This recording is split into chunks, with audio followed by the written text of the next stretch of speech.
মহালয়া। কি কইছিস আজকে মহিষাসুরের গান ভাঙা হবে, তো দেখেছি তো। চল দেবী দর্শন করবো আজ।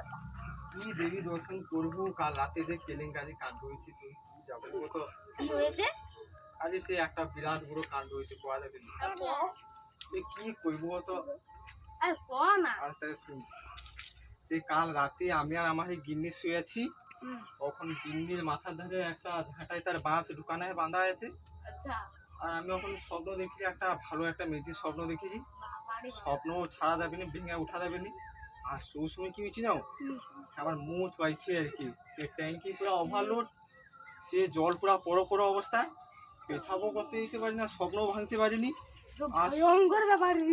আর সেই সময় সে আমি কি দেখছি নাও, আরে সে গিন্নিটা শুয়া শুয়া মহালয়ের স্বপ্ন দেখতো, দুর্গা মহিষাসুরের গাঁর ভাঙবে, পেটের উপরে পা তুলবে।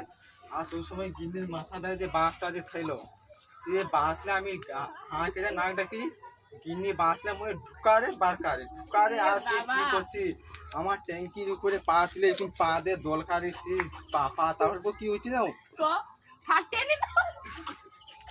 আরে ফাটবে কি রে, সে পুরা বিছনায় বাপা, তোকে আর কোয়া দেবে নি। আরে কলা। আরে বানা বিছনায় মুতে দিচ্ছি ও, তারপর তোকে কি কইবো, সেই গিন্নি তো তার দুর্গা ঠাকুরের বধ করার পেটে পা তোলা তার ভীমরতি ছাড়েনি।